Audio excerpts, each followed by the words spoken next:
Hi, I'm Gina Rosenthal. I'm here in Las Vegas during reInvent on the CTO Dose. I'm here with my colleagues. Rob Hirshfeld, Marino Wijay. And we are going to talk about how Amazon talked this week about coming into your neighborhood, into the IT data center with a whole bunch of services. Ready, guys? We're ready. We're ready.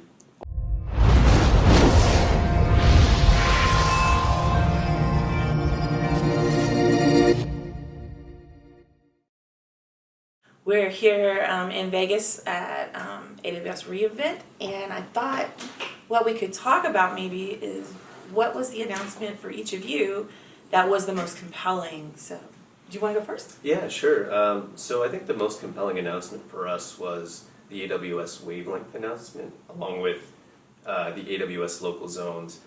So my name's Marino. I'm from the SD-WAN business unit at VMware. And one of the things that I've started to realize is that we have to be able to kind of transform. But we can't leverage our traditional approaches to being able to transform and take advantage of what AWS is doing with wavelength and local zones. But it creates opportunity for us. So, before you go way into that, Yeah. what could you explain the announcements? Like, what were the announcements? Or what So did they mean of? local zones, from what I saw, is simply an approach to be able to take specific resources that AWS has to offer, like EC2, EBS, and several other things, and then localize them to large cities so that you can reduce latency for your application access.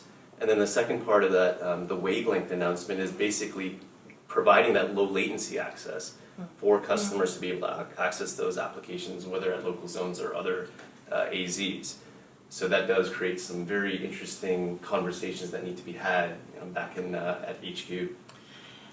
That is really interesting because we went to Edge Congress. We were at Edge Congress together. It sounds very similar to what people were talking about at Edge Congress, as far as like, you have this one example they had there was of gaming. You don't ever want lag in gaming, and yet that happens. And so there was a company there that wants to drop their cloud-based app in certain areas to boost. So is that kind of what they're going for?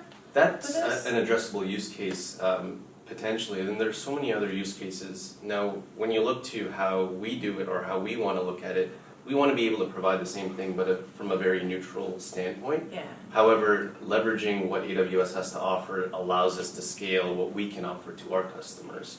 So things like local zones ties well into our story around how we leverage some of our software. For example, in SD-WAN from VMware, we have something called the gateways. The gateways act as kind of our last mile carrier, but they also act as a footprint where we can do additional things. And if we can tie that into local zones, as well as tie it into what AWS is doing with wavelength, that creates opportunities for customers to be able to optimize the way they access their applications and also modernize them as well. So let me ask this. Jump in whenever you want to. So let me ask this. So from a VMware standpoint, that's very much IT ops, building something for and running it, because you still have IT ops on-prem, Right. being able to do this on infrastructure so the developers that are writing applications can take advantage of it. When you look at what Amazon's offering, it's definitely the SaaS application where no one gets to touch the infrastructure. So what kind of what kind of learning has to go into place to think about really architecting a solution that would span both? I think it takes a little bit of really deeply understanding what AWS has to offer today, what they plan on doing in the future, and finding ways to basically marry what we do today. To be honest, when we say cloud delivered, we are using cloud technologies to be able to deliver our service. And if AWS is enhancing what they're offering us, why not take advantage of that? So for example, the recent ARM announcement that just came out, their enhancement with the Graviton project and a newer set of instances, gives us the ability to also think about how we can start leveraging our ESXi on ARM initiative. And then when you take that and then supplement, or I should say, throw on top SD-WAN, it gives us flexibility to where we can throw our services. So this is giving us scale, this is giving us capabilities that we never had before. Yes, sir. I'm curious about your take on the Verizon integration, right, which is 5G. So a lot of people might not realize when we talk about 5G networks, it's a radio network. and those radio networks are actually very segmented from IP and regular, Right. internet network traffic. And so it looks like we're also starting to see infrastructure providers with better ties to the radio networks. Mm-hmm. Do you see this local access, this infrastructure as part of that?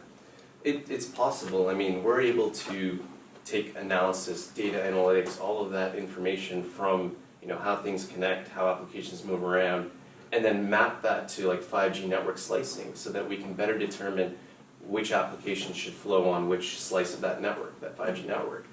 So it's a matter of us running on top of what's already available and enhancing the experience overall. That makes a lot of sense. And now we're talking about hyper-regional components for Amazon, for everybody, right? I mean, 5G is going to have regional rollouts, so we're going to see it in a sort of controlled, predictable way. You're not going to show up with every metro in the world with 5G simultaneously. It's going to be staged. Exactly. And I believe in order to get there, we also have to be able to leverage things like cloud-native constructs, things like Kubernetes or equivalents out there. And so that's where we start to look at VMware and what they've done with Tanzu Mission Control and Project Pacific. That's just enabling us to be a little bit more creative on our end and possibly start creating a larger ecosystem from within the organization itself. That's really cool. It just opens up all new avenues. It's just a new world, honestly. Digital transformation. Absolutely. Digital transformation. Yeah. So what was your big... So it's funny. My takeaway for this, I'm Rob Hirshfeld, and we deal with physical layer infrastructure. So I usually am helping enterprise customers and colo customers automate the bare metal level for us. Right. And the thing that I think makes Amazon very threatening to a lot of people in the enterprise and bare metal space is this Outposts announcement. So last year they said they were going to do it. This year they've released Outposts. And what they've really been able to do with this is or at least say they're going to do. So there's a lot of proof coming, that needs to come out. But they're saying they're delivering racks of Amazon hardware, completely eliminating traditional enterprise hardware vendors, traditional enterprise delivery, traditional systems integrators out of the loop. You buy this rack of gear and it goes into an on-premises data center. Very similar to the story that you were talking about, right? It's low latency, it's physical location matters, it's control and data security. What we're seeing is a lot of the key messages we've highlighted are ones where it's not traditional Amazon Elastic huge cloud. It's Amazon coming into your neighborhood from a cloud perspective. Exactly. And coming in, and it's a very big threat. Yeah. To the broader market, and Amazon's building very integrated services. They're connecting to the major vendors and major networks, and it's going to be fascinating to watch how people respond. VMware does have an offering with vSphere.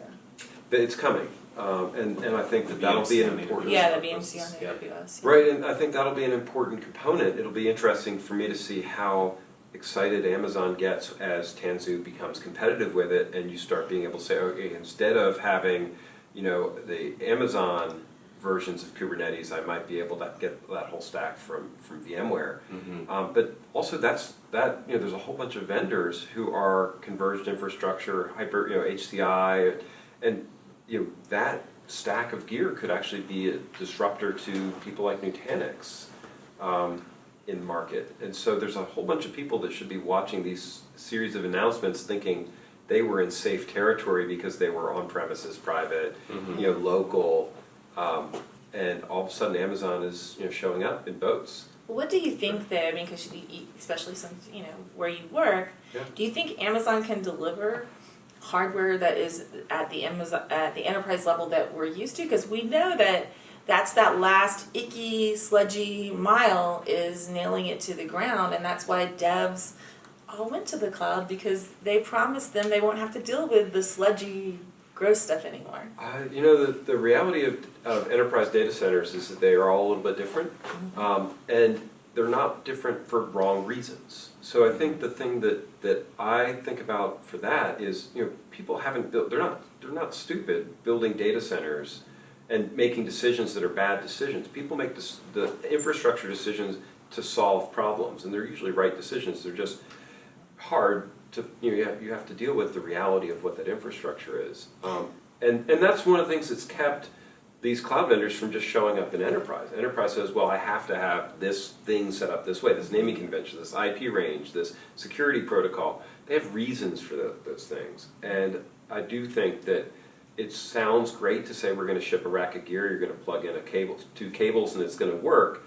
If VMware, you're shaking your head. Yeah. VMware knows this really well. Yeah. In the enterprise, the heterogeneity in the enterprise is there to serve a purpose.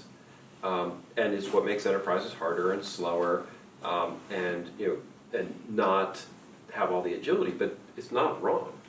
Well, I think we've kind of come to the end of our time, but this was a great conversation. We could have Absolutely talked was. for another 20 minutes. We We'd love to do it again. It was great, and it was a pleasure. Thank you. Thank y'all.